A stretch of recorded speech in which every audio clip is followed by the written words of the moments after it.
हरे कृष्ण राधे राधे। सकल कृष्ण अनुरागी भक्तबृंदेर चरणे आमार शत सहस्र कोटि प्रणाम। आशा करछि सकले भालो आछेन, सुस्थ आछेन। आमराओ सकले भगवान श्रीकृष्णेर कृपाय भालो आछि, सुस्थ आछि। ता बंधुरा आगामी 16 আগস্ট 31শে শ্রাবণ शुक्रवार पड़ेছে आमादेर पवित्रा रोपणी एकादशी। এই পবিত্রা রোপণী একাদশী করলে আমাদের কি লাভ হবে? পবিত্রা রোপণী একাদশী নিষ্ঠা ভরে করতে পারলে পুত্রহীনের পুত্র হবে, সন্তানহীনের সন্তান হবে। এবং এই পবিত্র রোপণী একাদশীর মাহাত্ম্য কথা কেউ যদি মনোযোগ দিয়ে শ্রবণ করে তাহলে তার শ্রবণ মাত্রই বাজপেয় যজ্ঞের ফল লাভ হবে। তো আমরা জেনে নিলাম এই একাদশী কবে পড়েছে। একাদশী পড়েছে 16 আগস্ট 31শে শ্রাবণ शुक्रवार और पारण पड़ेছে शनिवार भोर 5টা 13 मिनट থেকে 8টা 7 मिनिटेर मध्य शनिवार दिन। तो चलुन आमरा पवित्र रोपणी एकादशीर माहात्म्य कथाटा श्रवण करे निই। एकदिन महाराज युधिष्ठिर भगवान श्रीकृष्ण के जिज्ञासा करलेन, हे प्रभु, श्रावण मासेर शुक्लपक्षेर एकादशीर नाम कि ता कृपा करे आमाके बोलुन। श्रीकृष्ण बोलेन, हे महाराज, এখন আমি সেই পবিত্র ব্রত মাহাত্ম্য বর্ণনা করছি, মনোযোগ দিয়ে তা শ্রবণ করুন। যা শোনা মাত্রই বাজপেয় যজ্ঞের ফল লাভ হয়। প্রাচীনকালে দাপর যুগের শুরুতেই মহিজিৎ নামে এক বিখ্যাত রাজা ছিলেন। তিনি মাহিমতি নগরে রাজত্ব করতেন। কিন্তু দুঃখের বিষয় এই যে তার মনে বিন্দু মাত্র সুখ ছিল না, কেননা তিনি ছিলেন অপুত্রক। সে রাজা প্রজা যেই হোক না কেন সন্তানহীনদের কখনো প্রকৃত সুখ থাকে না।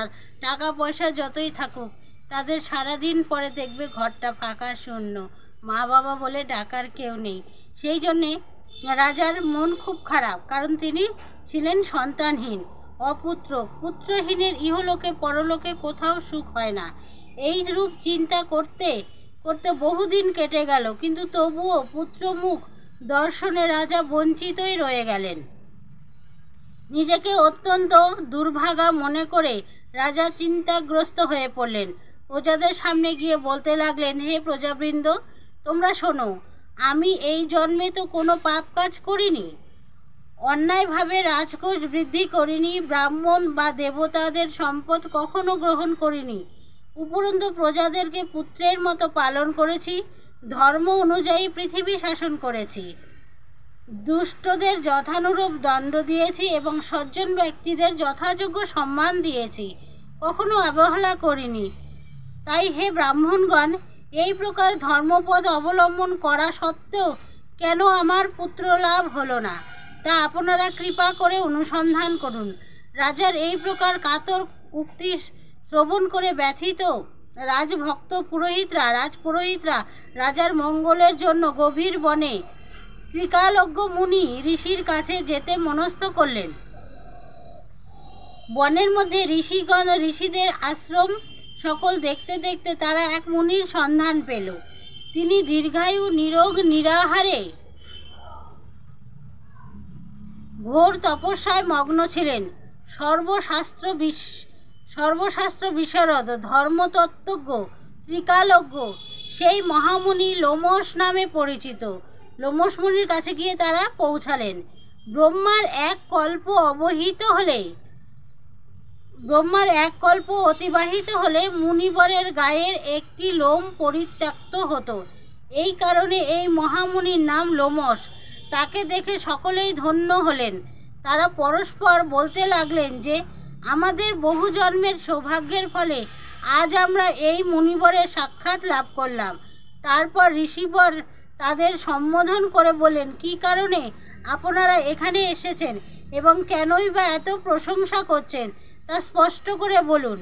আপনাদের যাতে মঙ্গল হয় আমি নিশ্চয়ই তা চেষ্টা করব। ব্রাহ্মণেরা বললেন, হে ঋষিবর, আমরা যে উদ্দেশ্যে এখানে এসেছি আপনি তা কৃপা করে শুনুন। এই পৃথিবীতে আপনার মতো শ্রেষ্ঠ ব্যক্তি আর কোথাও নেই। মহিজিৎ নামে এক রাজা নিঃসন্তান হওয়ায় অতি দুঃখে দিন যাপন করছে। আমরা তার প্রজা, তিনি আমাদেরকে পুত্রের মতো পালন করেন, কিন্তু তিনি পুত্রহীন বলে আমরাও সবাই মর্মাহত। তার দুঃখ দূর করতে আমরা এই বনে প্রবেশ করেছি। হে ব্রাহ্মণ শ্রেষ্ঠ, রাজা যাতে পুত্রের মুখ দর্শন করতে পারেন, কৃপা করে তার কোনো উপায় আমাদের বলুন। তাদের কথা শুনে মুনিবর ধ্যানমগ্ন হলেন। কিছু সময় পরে রাজার পূর্ব জন্ম বৃত্তান্ত বলতে লাগলেন। তখন ঋষিবর ধ্যানমগ্ন হলেন। ধ্যানমগ্ন হয়ে তার পূর্ব জন্মের কথা জানার চেষ্টা করলেন। তারপরে কিছু সময় পরে রাজার পূর্বজন্মের বৃত্তান্ত বলতে লাগলেন যে এই রাজা পূর্বজন্মে এক দরিদ্র বৈশ্য ছিলেন। একবার তিনি একটি অন্যায় কার্য করে ফেলেছিলেন। রাজা পূর্বজন্মে ছিলেন দরিদ্র বৈশ্য। তখন তিনি একটি অন্যায় কার্য করে ফেলেছিলেন। ব্যবসা করবার জন্য তিনি এক গ্রাম থেকে অন্য গ্রামে যেতেন।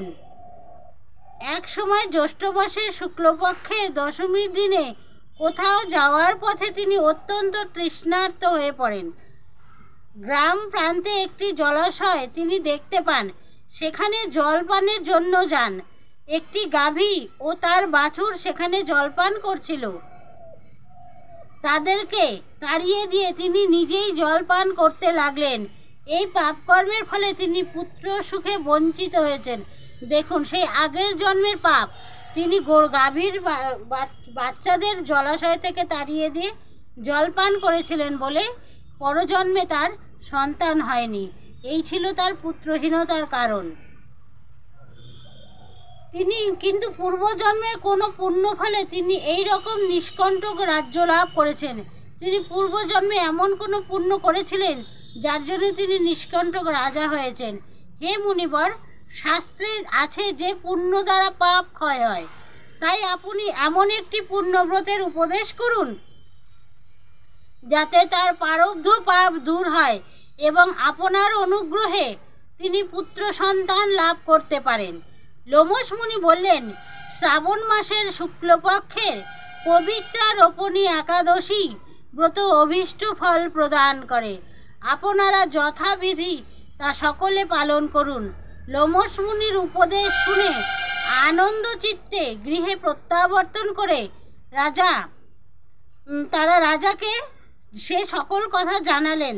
তারপর সকলে মিলে মুনির নির্দেশ অনুসারে এই পবিত্রা রোপণী ব্রত পালন করলেন। তাদের সকলের পূর্ণফল রাজাকে প্রদান করলেন। সেই পূর্ণ প্রভাবে রাজমহিষী গর্ভবতী হলেন। উপযুক্ত সময়ে বলিষ্ঠ সর্বাঙ্গ সুন্দর এক পুত্র সন্তানের জন্মদান করলেন। ভবিষ্যত্তর পুরাণে এই মাহাত্ম্য বর্ণিত হয়েছে। এই ব্রত মাহাত্ম্য যিনি পাঠ বা শ্রবণ করবেন তিনি সমস্ত পাপ থেকে মুক্ত হবেন এবং পুত্র সুখ ভোগ করে অবশেষে দিব্যধাম প্রাপ্ত হবেন। এই ছিল পবিত্রা রোপণী একাদশীর মাহাত্ম্য কথা। সবাই মনোযোগ সহকারে শ্রবণ করুন। গোটা মাহাত্ম্য কথাটা অবশ্যই মনোযোগ দিয়ে শুনবেন, না হলে কিছু বুঝতে পারবেন না। তো সবাইকে পুরো ভিডিওটা দেখার জন্য অনেক অনেক ধন্যবাদ। সবাই ভালো থাকুন, সুস্থ থাকুন। হরে কৃষ্ণ, রাধে রাধে।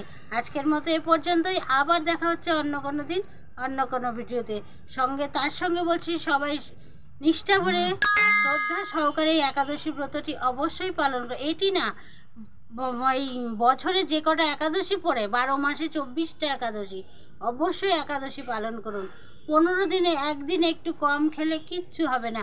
উপরন্তু আমাদের সমস্ত পাপ থেকে আমরা মুক্তি পেয়ে গোলকধাম যাবার রাস্তা পরিষ্কার হবে। হরে কৃষ্ণ, রাধে রাধে।